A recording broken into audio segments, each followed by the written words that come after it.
It's a little overwhelming to see him in the flesh for the first time. Tall and heavily built, he still has the physique of the boxing champion he once was. In any public gathering, he's head and shoulders above the crowd, and if that isn't enough to make him stand out, his reputation certainly is. The man who expelled 40,000 Asians from Uganda. The man who said Hitler was right when he murdered 6 million Jews. The man who is said to have liquidated up to 250,000 of his own people. The author of outrageous telegrams to political leaders throughout the world. His Excellency, Field Marshal Dr. Idi Amin Dada, VC, DSO, MC, possessor of almighty power and knowledge, lord of the clans and the land, the father of all twins, the cook with all the firewood, the lord of the shield and spears, the Queen Termite, the President of the Second Republic of Uganda. With respect, sir, I asked this question, do you think you're a tough man? Yes, I am. I am very tough, yes. And I will never give up. If I wanted to do something, I will never change my mind. Is that a good or a bad thing in a political leader, toughness? Toughness is good because the people respect you, and tough man is a quality which you can find for the high command, because when he gives order, they know that that order is given by the strong man and must be obeyed. It is very important.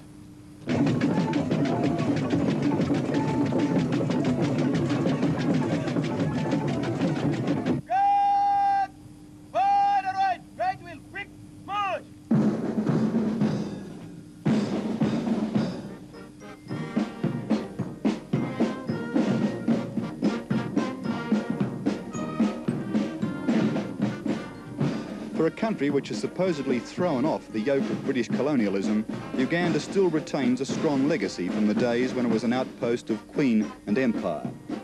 The band plays on while the arrival of His Excellency is awaited. Idi Amin loves public ceremonies, especially when he's the centre of attention. And in Uganda, that's all the time.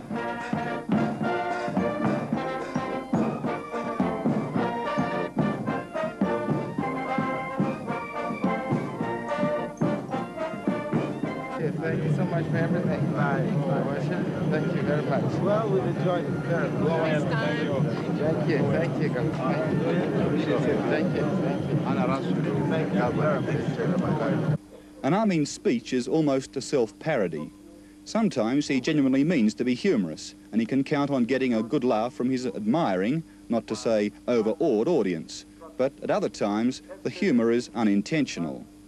Here at a clothing factory, part owned by Japanese interests, the Field Marshal was obviously trying to be nice to his international guests. I am always speaking the truth and the frank, and I have been in Japan during the Second World War myself, and I know Japanese members of the armed forces and the Japanese themselves are one of the best fighters in all types of war.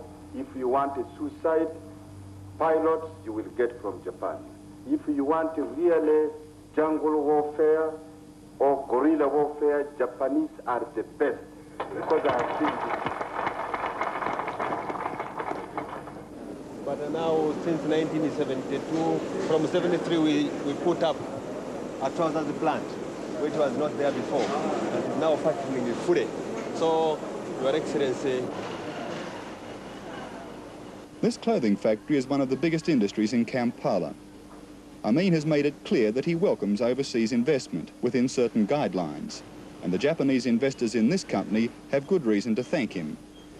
Since the departure of the Asians, with their stranglehold over distribution throughout Uganda, the company's profits have soared. Amin chalks it up as a significant victory in what he calls the economic war, which he began with the expulsion of the Asians. In Kampala, tall modern buildings and a boom in the construction industry are signs that the Ugandan economy is far from collapse. But the buildings are financed by international aid, much of it from Arab countries, and the external appearance of the city hides some serious economic problems in day-to-day life. Despite some press reports to the contrary, this is not a city or a country that's falling apart at the seams economically. In the streets of Kampala, the cars are modern and kept in reasonably good condition. And the shops too, once the economic stronghold of the Asians, seem to be reasonably well stocked and well run. Of course, that's not to deny that there are serious shortages here from time to time. Salt and sugar can be enormously hard to get, and we've found it very hard to get a beer in our hotel from time to time. But there's no poverty here. You won't see any beggars in the streets. And despite the fact that I may get impatient that only 1 out of the 3 lifts in our hotel has worked during the week we've been here, that perhaps is only a white man's impatience, not shared by native Ugandans. Some consumer items are enormously expensive, and the price of everyday essentials like flour and bread is very high. Before Amin expelled them, almost every business along this road was owned by Asians, descendants of the indentured labour brought in by the British. In 1972, Amin gave the Asians 90 days to get out of Uganda.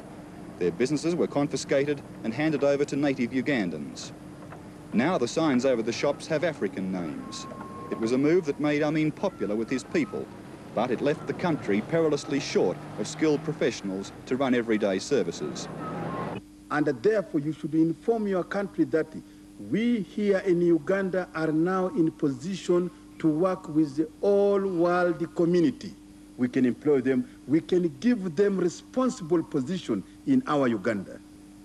Even if we find that in that particular area we need somebody in ministerial level, we can put him, whether it's Russians or Americans or British or African. I want just to, or Indian, I will put there.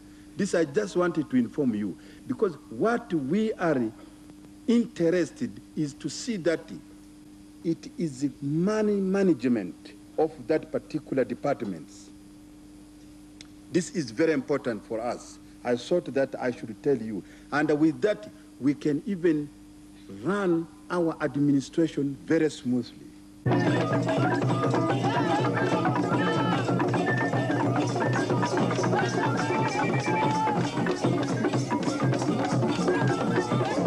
There's no doubt that whatever the rest of the world thinks about him, Idi Amin is popular with black Africans.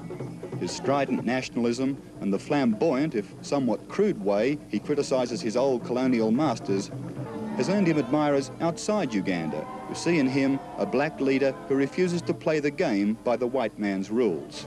And if that means that Uganda has to go without some of the benefits of the white man's society, that's all right too. Africans point to the richness of their own culture as something worth preserving, and which is imperiled by the imposition of Western-style governments and economic systems.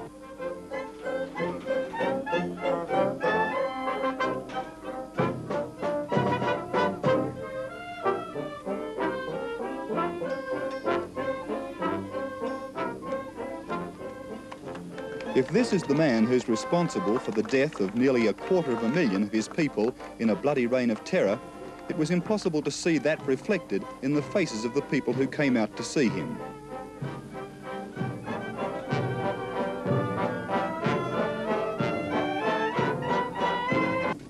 Ours was a carefully guided tour, and we were under constant observation by Amin's government officials. If there was any truth in the dark rumours about the early days of his regime, it seemed particularly unwise to pursue them. A political leader who wears a pistol during a television interview is a force to be reckoned with. You're a very popular leader with your own people. Yes. What do you think explains that? Because I am not cut off completely from my people, and I make myself as simple to the people to be approached. I can talk to them and I can solve their problem, and I can allow a group of the people to talk to me, put their complaint rather than being stopped by anywhere. I go to them and they know that whatever they want to be solved, I can solve for them, and that make them have a confidence in me. Do you maintain still a non-aligned status in world powers? Do you have a favourite, as say Russia versus America? That is their own internal problems between Russia and America. I don't want to interfere there because what I want from Russia should not be stopped by Russian, by American, and also I can buy anything. As I was saying here that